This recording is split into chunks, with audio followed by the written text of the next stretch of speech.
The G-Men at the scene of murder, an experimental case at the Crime Detection Laboratory. The victim, affectionately known as Oscar. A typical set of clues, everything placed in cellophane to keep it in original condition. The murderous weapon never touched by hand so as not to obliterate fingerprints.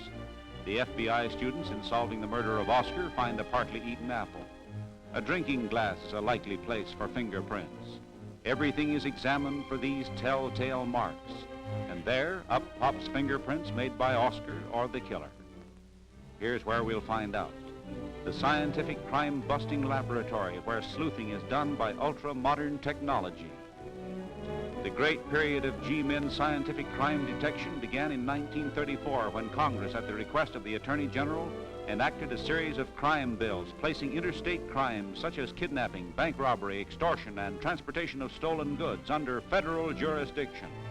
That made crime detection a national science. Now with convictions in 97% of the cases the FBI has brought to trial, not including the murder of dear old Oscar. On that gun are fingerprints. They will convict the killer.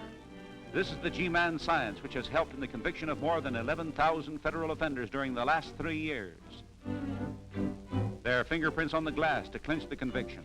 The FBI costs $5 million a year, while the amount of fines, savings, and recoveries of property exceeds $35 million a year. And now the telltale fingerprint is enlarged 400 times on a screen for the detailed study and comparison in avenging the cruel murder of Oscar.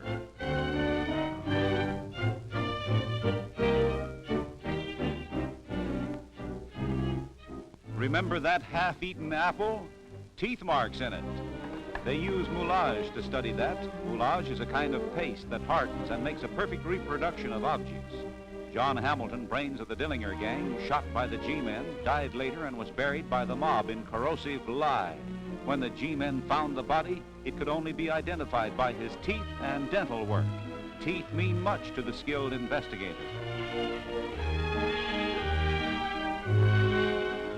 The footprint at the scene of the crime, reproduced by a plaster cast.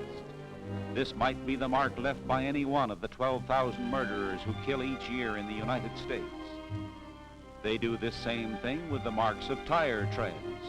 Then the plaster cast is matched with FBI blueprints of every known tire tread design. Moulage reproduction is so perfect you can hardly tell the copy from the original. There's cunning murder in the .45 automatic, which was made into a machine gun for Babyface Nelson. The cast of a hand might keep the record of a scar, so perfect that you can take fingerprints from it.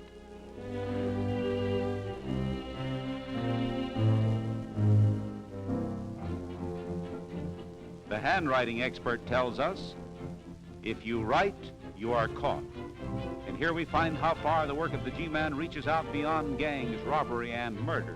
The FBI is responsible for investigations under 75 federal statutes, from antitrust laws to espionage, from bank frauds to treason, crimes on Indian reservations to bankruptcy.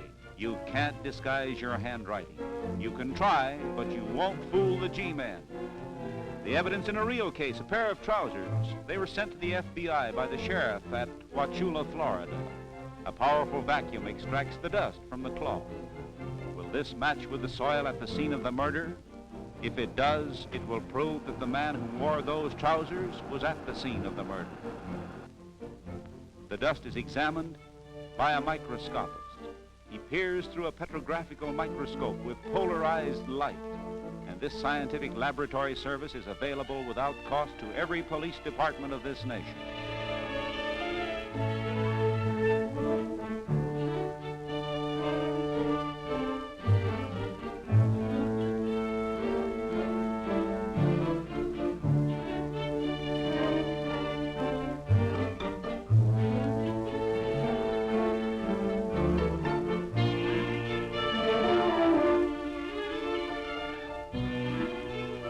In the Wauchula, Florida murder case, this was a critical clue, a stain on the trousers.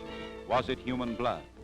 A chemical solvent is filtered through and transfers the substance of the stain to filter paper, which is put through a cunning chemical test. The FBI laboratory is equipped to analyze any substance that may be found at the scene of a crime.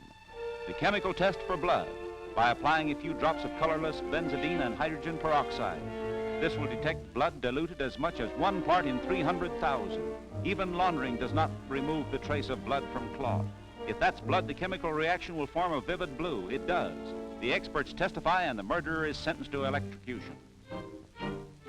One of these 4 knives was used to cut a screen. This was evidence in the burglary of a government office. The knife that cut the screen will have in its edge minute particles of the zinc and copper of the screen wire. The invisible particles on the knife are burned in an electric arc.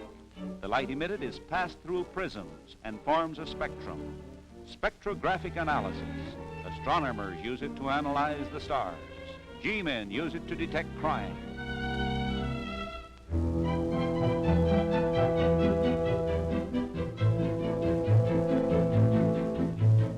The band of light shows the characteristic lines of zinc and copper, proving that the knife cut the screen and that the owner of the knife is guilty. Gangster guns, each with a murderous history. The .45 caliber revolver carried by Alvin Karpus, a gangster's gun seized, and it may have fired a bullet found in the victim's body. Pretty boy Floyd's gun. He didn't notch it, he notched his watch charm 10 times. Here's how the G-men proved that a certain bullet was fired from a certain gun. You can shoot a bullet into cotton and it will retain the gun barrel markings. These are studied by ballistics experts. Scratches and striations, as individual as fingerprints. This is a comparison microscope. The eyepiece brings the 2 bullets into juxtaposition and matches exactly those markings and striations. When the criminal fires a shot, the gun marks the bullet as if he had written his name on it. So here's the handwriting on the bullet, an open page for the G-men to read. The light that shines in the gun, the helixometer, a powerful electric bulb no bigger than a grain of wheat. It reveals the story within the gun barrel when it was fired last. You can tell even who owned it and the pocket in which it was carried by the tiny bits of lint from cloth. Yes, the science that has hunted down all those public enemies and solved every one of those notorious kidnappings. There's no crime that cannot be solved. The firing pin that hits the cartridge can reveal a criminal. And firing pins launch the fire that blazes away the menace of organized crime. Rain or shine, the special agents are ready for combat with public enemies.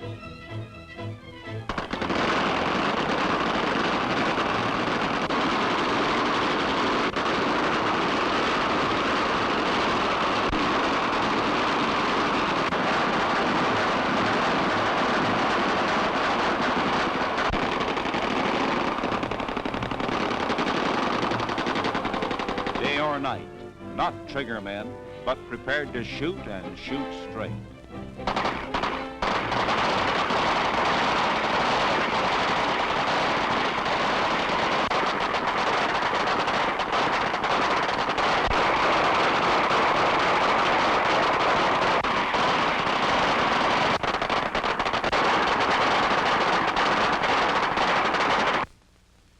There are 3 needs in America today in law enforcement: the elimination of politics from law enforcement, emphasis on efficiency, and cooperation between police agencies.